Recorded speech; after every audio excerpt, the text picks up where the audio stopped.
Cup Series race.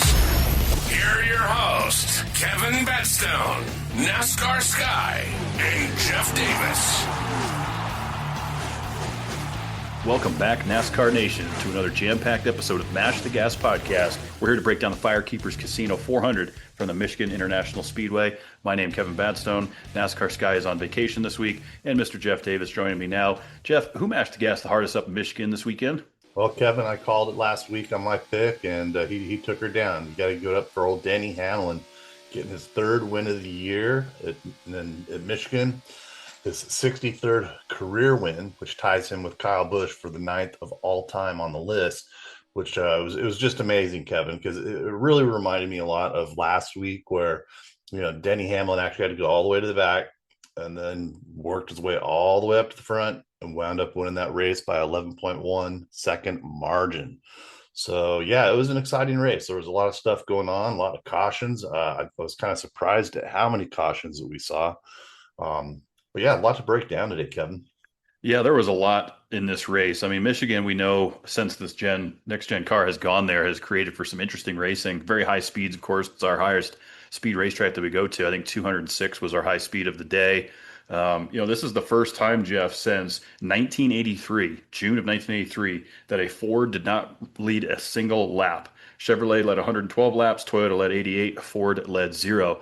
So not a great day for Ford at all. I mean, the best finishing Ford was Joey Logano, which, he needed a good day, a good top 10 for him. Ryan Blaney, Chris Buescher, my pick last week. We just didn't see the speed out of the Fords, but Hendrick definitely had more speed this weekend. They were up there contending. Chase Elliott led 67 laps before completely just one of the hardest hits I've ever seen, Jeff, with Christopher Bell. We'll get into that in a bit. But Denny Hamlin just on rails to go back to front 2 weeks in a row. Doesn't seem to phase him. Leads 40 laps. He's so calculated. He's there when it counts and ties Kyle Busch on the all-time wins list at 63.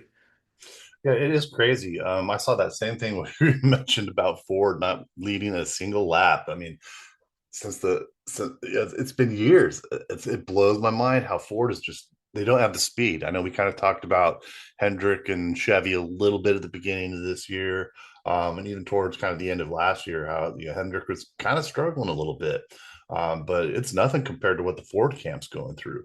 To see Chase Elliott, like I said, lead 67 laps and Denny Hamlin leading 40 laps during this race. And that lick was incredibly hard. Chase Elliott took full responsibility for it. Went over to him, talked to after he got out of the care center, but he was hurting. And from what I read, he didn't want to talk. He was in there for about 2 hours. So he's definitely feeling that. I feel bad for him because he was running really well too. This whole race, I just did not expect this many cautions to happen, Kevin. We had 22 lead changes, which was incredible. So I thought Michigan put on some good racing. I thought it was a good race, a lot of excitement. A lot of cars did not even finish the race. It almost reminded me of a super speedway kind of, but you can't complain with what Denny Hamlin's got going on right now, especially at his age. It's like he is in his prime. You expect this out of these drivers that are in their mid 20s to 30 years old, right around there, just kicking ass and taking names. Usually once drivers hit around 40 years old, they kind of get that down spell a little bit, kind of like Jimmy Johnson did during his career. He just didn't seem to have what it took like he had in his prime. Even guys like Jeff Gordon, who we both love, same kind of thing. As he got older, he just wasn't getting the finishes. So to see Denny Hamlin and what he's doing is just phenomenal, Kevin. It really is. I mean, he's running the best that I think we've seen him. He's locked in for sure. He's led 796 laps on the season. He's got 10 top 10s, 8 top 5s, and now 3 wins.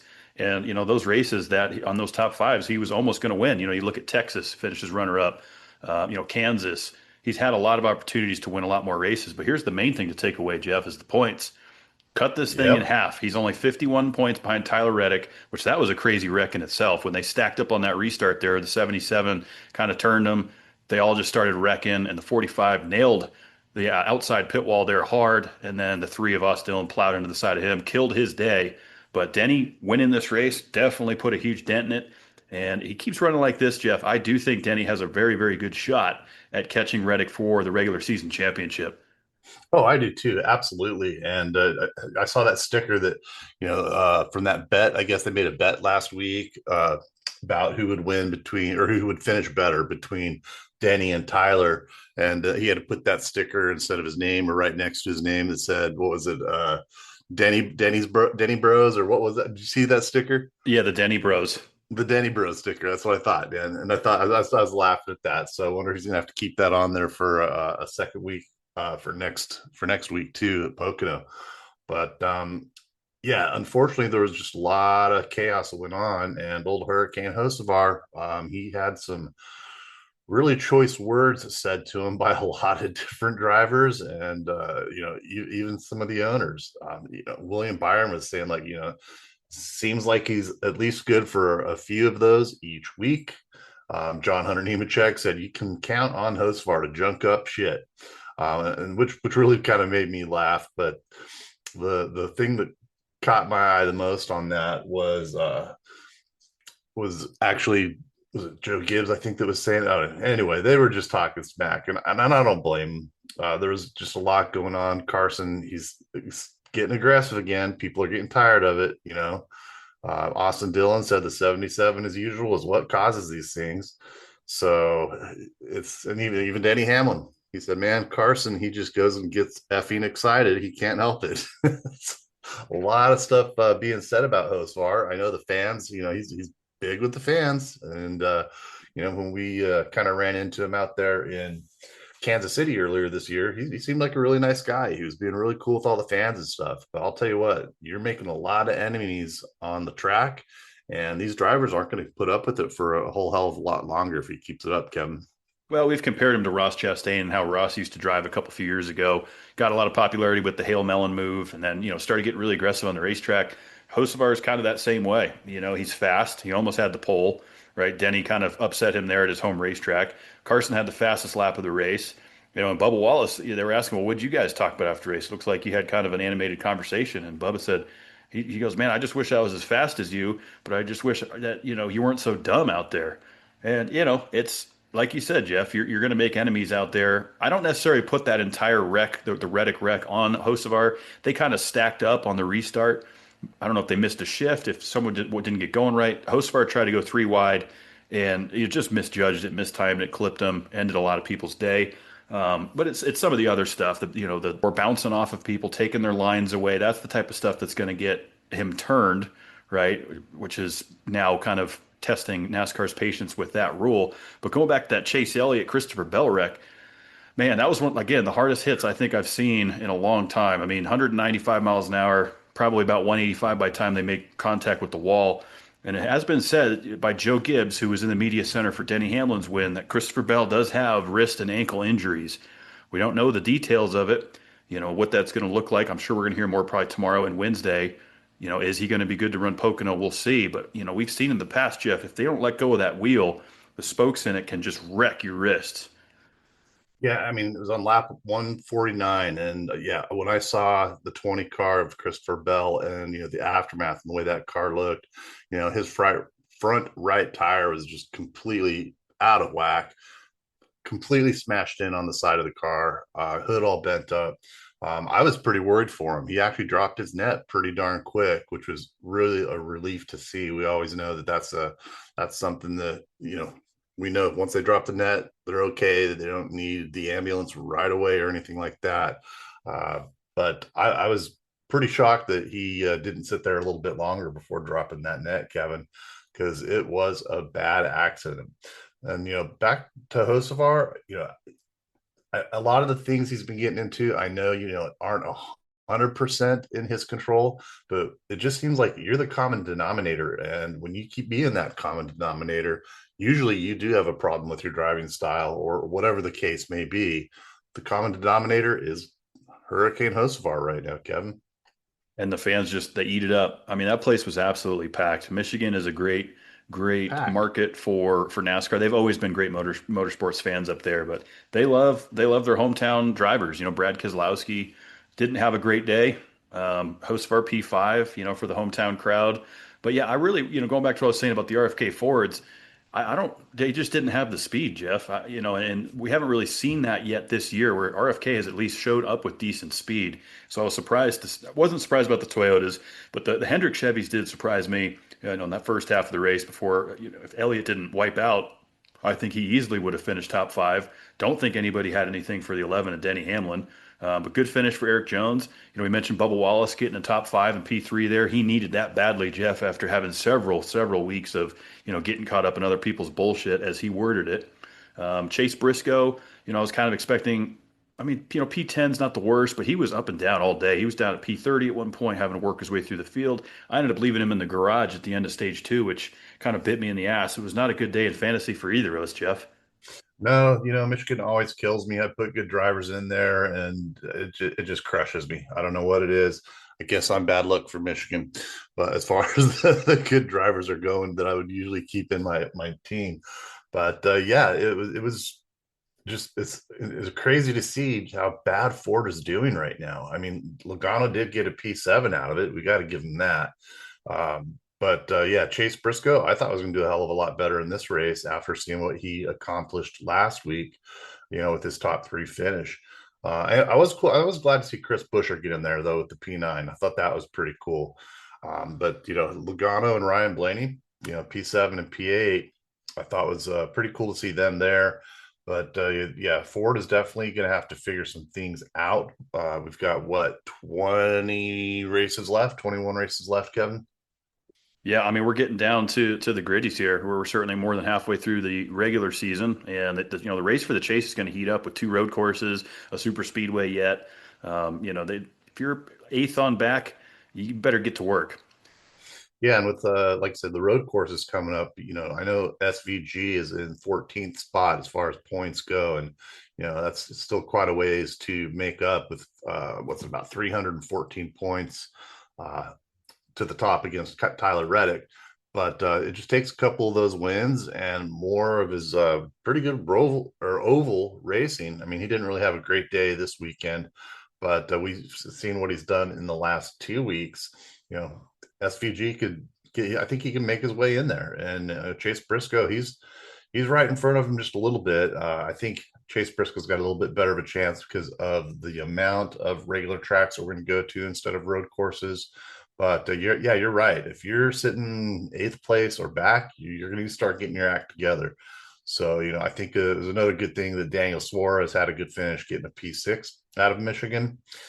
So he's sitting decent right now. He's there in P9 as far as the overall stats go for the points.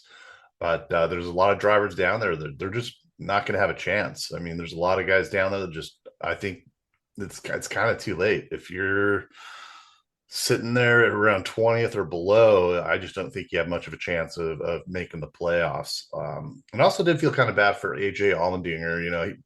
He kind of spun out on this race and just had a bad day. I didn't see anyone hit him though.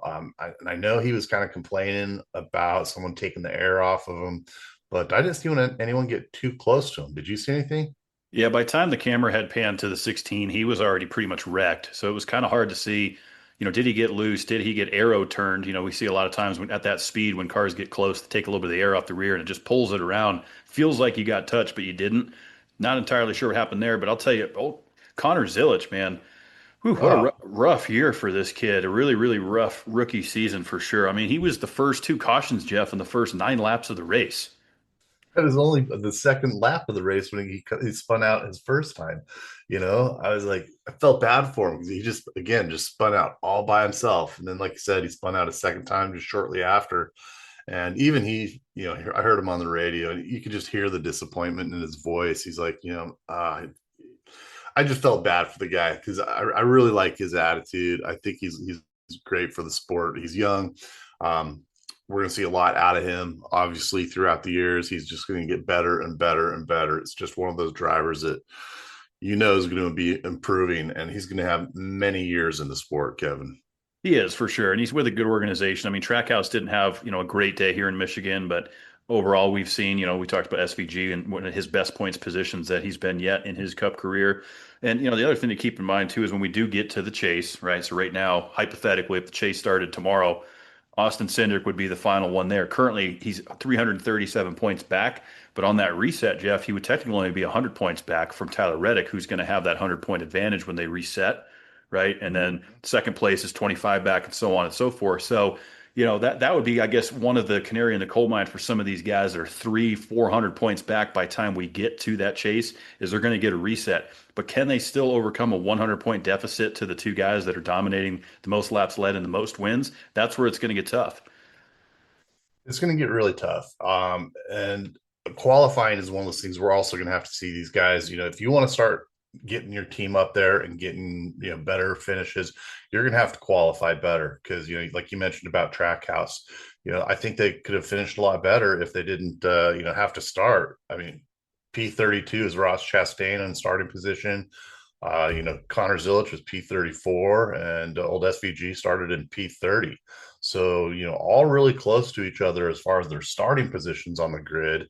And, you're going to have to elevate your team a little bit further. If Connor Zilic, I think, did the best job out of all of them if he wouldn't have spun out twice. If he wouldn't have done that, I think he might have gotten a top 10 finish out of this one. And that just shows again how difficult Michigan really is. I mean, when you see this many cautions, and not because we had tires blown and rotors exploding, right? That was an issue a couple weeks ago for different reasons. This was just flat out aerodynamic issues, getting loose in the corner, which is, I think, is what we saw happen to the 9 of Chase Elliott. At first, I thought he had a tire go down, but looking at that replay, Jeff, that back end stepped out just a little bit at 195 miles an hour. He overcorrected to the right, just wiped the 20 out. So a lot of these wrecks were a factor of how difficult and how fast Michigan is. Things come at them quick. Obviously, tire fall off was pretty big. The longer we went in these runs, the looser that these guys got, and that's when we started seeing the wrecks, cautions breeding cautions. But I think overall, Michigan delivered, and it's a great 2-mile racetrack.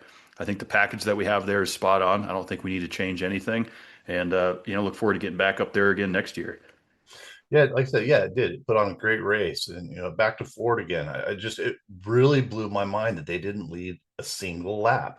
Because if you look at the last 12 times we've gone to Michigan, they've won 9 of the races. I mean, Kevin Harvick was the boiler there for sure, but Clint Boyer won that race. It was back in 2018. Logano won in 2019, but then you look at Kevin Harvick, he won in 2018, 19, 20, and 22. And then Ryan Blaney in 21, and then Chris Buescher, took her down a couple years ago in 2023. So I was really shocked. I know I put a couple Fords in my lineup just for that fact alone, kind of hoping that they'd get out there and do it, but it just didn't happen. Now, unfortunate too, like I said, Brad Keselowski, he loves going up to his home track there, and just was a little bit off, got caught up in the mayhem, ended up 34th, wrecked out of the race, before we even met halfway through. So, yeah, I think it's such a setup-based racetrack. It's such aerodynamics, just a little bit of damage, and it throws you off a tenth and a half a lap, and 20 laps later, you're multiple seconds behind the leaders. So, it just shows. And Denny Hamlin, let's not forget, he was involved in one of those wrecks where he got spun. He didn't hit anything. He didn't hit anything, but he spun, flat spun the tires, had to pit. So just the adversity that he's constantly overcoming and finding ways to not beat himself. I think that's the big thing. We haven't seen a lot of mistakes out of the 11. Sure, they had unapproved adjustments, had to go to the rear. That is what it is. They knew what was going on, but we haven't seen the speeding penalties. We haven't seen any hiccups with his pit. He hasn't had mechanical failures like he had last year. These guys are just locked in, and everything's working really, really well. Toyota's just killing it. I mean, if you look at, like the last, let's see, 5-6 years. Okay. In 21 through 25, Chevrolet won more races than any other team throughout the whole season. They ranged from 15 wins up to 19 wins for 5 years straight. Toyota right now has 9 wins, and there's only 21, and there's still 21 races to go. I think they're going to surpass what we've seen in the last since 2019 and even further back. We're going to see Toyota get over 20 wins maybe this season, which would be just phenomenal to see. The closest thing to that would be Chevy back in 2022. But, Ford had the most in 2020 with 18 wins. But, yeah, man, Toyota's it's crushing it. I don't think any other team is going to really keep up, or organization is going to be able to keep up as far as manufacturers go. I think Hendrick is starting to get their stuff together. Like you mentioned, Chase Elliott's really been doing well. Kyle Larson had an unfortunate incident last week, still had an okay run in this week. But those are the only two drivers I'm seeing out of the Chevy camp that are really contenders right now, Kevin. Well, and that's what's going to matter when we get to the chase, and that's when the guys that have figured it out, we get back to some of these racetracks for a second time, like a Kansas or a Las Vegas, bringing that package back. That's where it's going to count the most, and that's where we've seen in the past, the Penske guys are really good at this, getting better as the season goes on, being there when it counts, and finding ways to win the championship. Of course, that was a different format, but you're still going to have to apply that. Consistency will always reward yourself whether it was the chase, the playoff format, or the old Winston Cup format. Consistency wins championships. And so when we get down to those last 5, 6 races of the year, the Martinsvilles and the Phoenix and then the Homestead, that's where I think the battle is going to be between Denny Hamlin and Tyler Reddick. Does Kyle Larson get hot? Does Chase Elliott get hot and start winning races and get up there and to contend with those guys?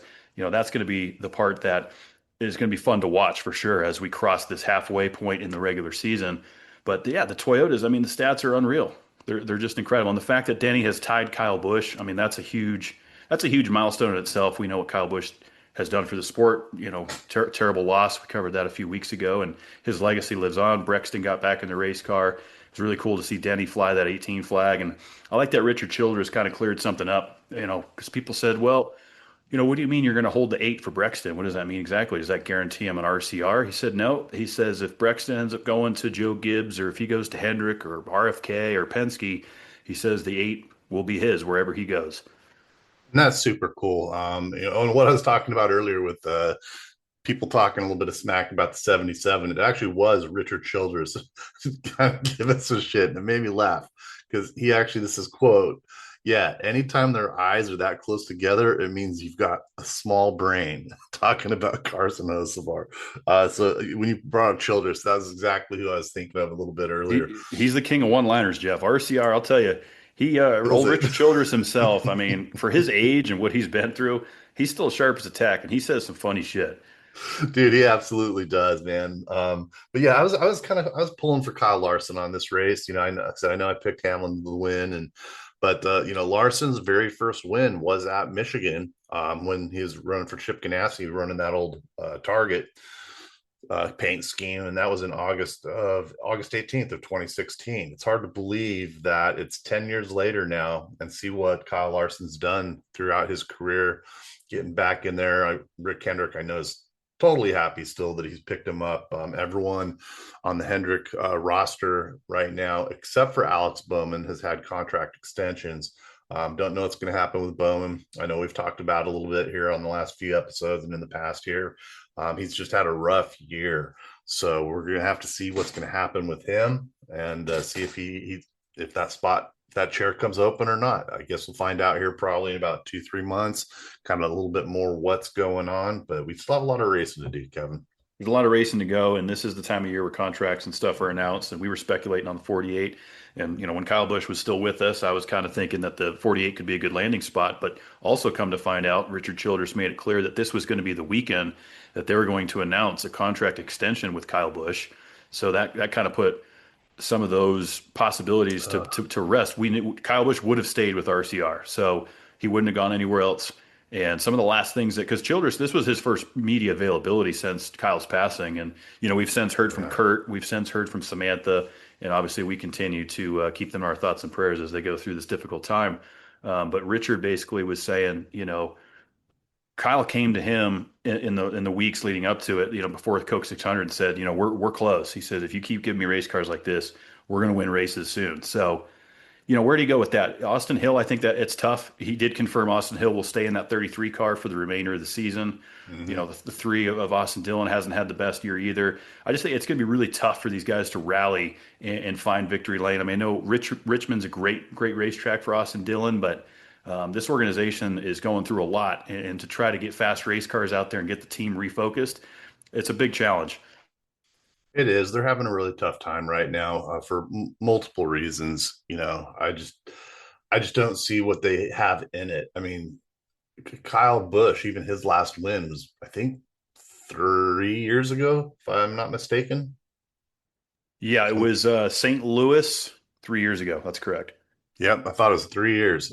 So to see him go through that drought, that's one of the things I was really bummed about. I was like, man, to know how long it's been since he's actually won a race, because we saw his face. So every race this year is just just down and out, almost just kind of sad. So it's kind of a man, I don't want to say bummer because that's not the way to put it, but it was really an unfortunate timing for losing Kyle and not being able to see him come back and see if RCR could get their cars in a better position towards the end of the year or even into next year. Because if he would have extended that for next year, I think we would have been seeing a win or two out of Kyle. So again, yeah, really unfortunate situation, but to things on a nicer note, hey, happy 40th birthday to Justin Allgaier from over the weekend. It's nice to see him in the NASCAR series still. He's been around for a long, long time. I'm running the old O'Reillys and the Xfinity and the Nationwide. So it was pretty cool to see that. Just wanted to give him a shout out, Kevin.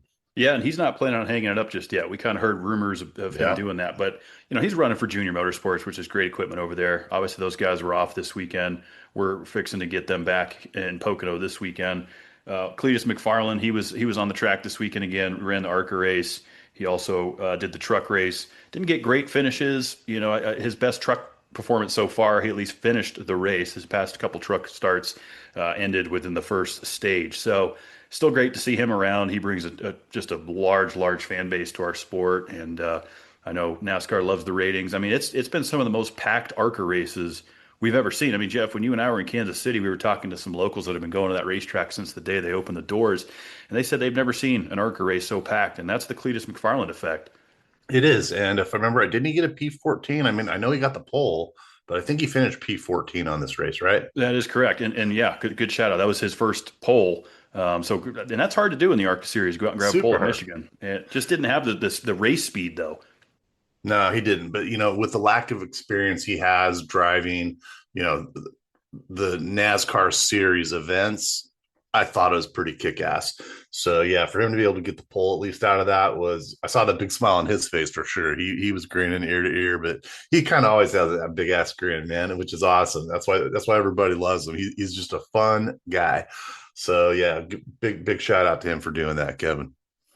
Yeah, super cool to see how far he's come. I bought his T-shirt of his in 2017 when he was just getting big on YouTube. So to see where he's at now is fantastic, and I wish him continued success. I do want to see him come up through ARCA and kind of get the experience. I don't have a problem with people that have money and can bring sponsors and get into race cars, but I think the guys on Door Bumper Clear kind of touched on this. When they had him on.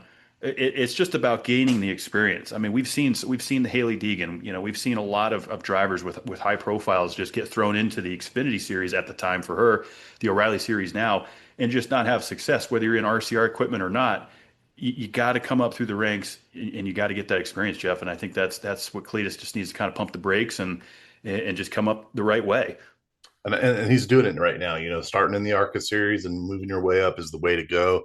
I remember a number of years ago when Travis Pastrana, one of the best dirt bikers of all time, jumped on in. He just couldn't control it. He had a hard time, and he admitted it. He's like, this isn't what I thought it would be. I just don't have what it takes. I mean, so for someone like Travis Pastrana, who you said, someone like that has a big profile, has a little bit of money, goes able to get in there.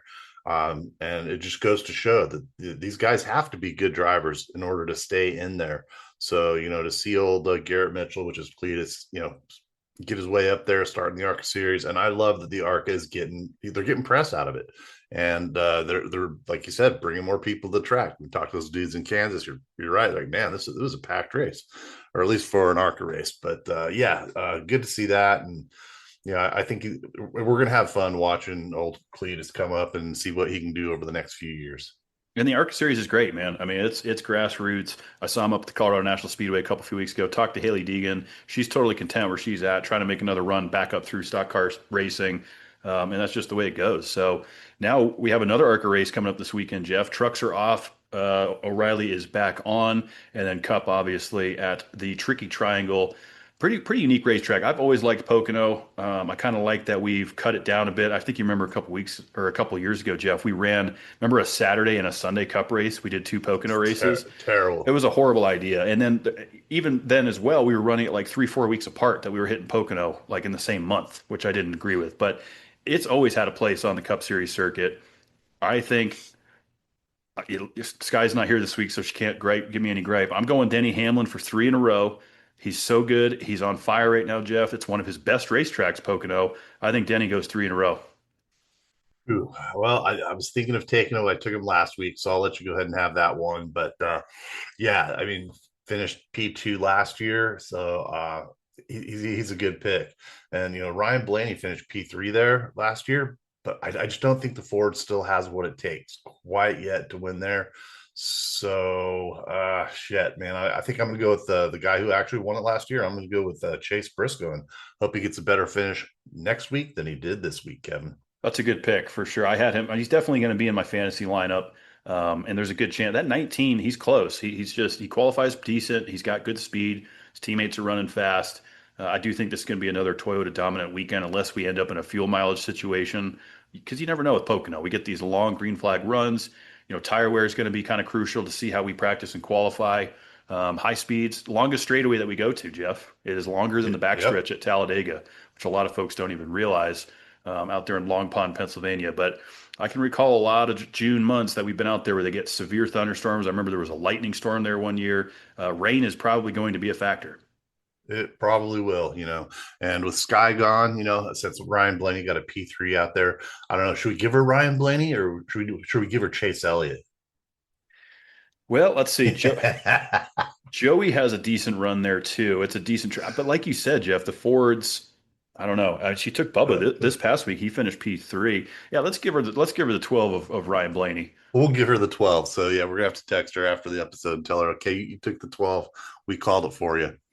Yep, and she can give us gripe next week. And if Blaney wins it, then we'll be like, see, we picked the right one for you. We picked it for you. You got it, girl. And so, yeah, we're just about out of time, Jeff. But I want to say that Prime, once again, is fantastic. So cool to see Martin Truex Jr. out there this weekend. I've never seen him in that light where he's kind of on the broadcast side. And you saw at the end, He was drinking beer with Dale Jr. and Daniel Trotta. Their entire team is fantastic. They have figured out how to broadcast motorsports in just a way that we haven't seen done before. And I can't even really put my finger on what they're doing differently, but it just seems so much more raw. It doesn't feel like scripted, and they have it dialed in. I'm to the point where I'd like to see it just on Prime 20 all the time, every single race next year. I'd love to see it on Prime, but that's another story we know will never happen. But I wish they would get more races because that team does kick ass.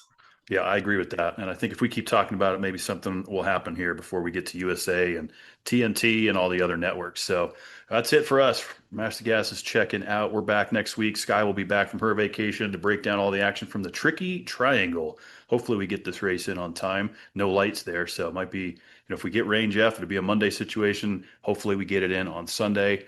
And we're back next Monday night to break down all the action.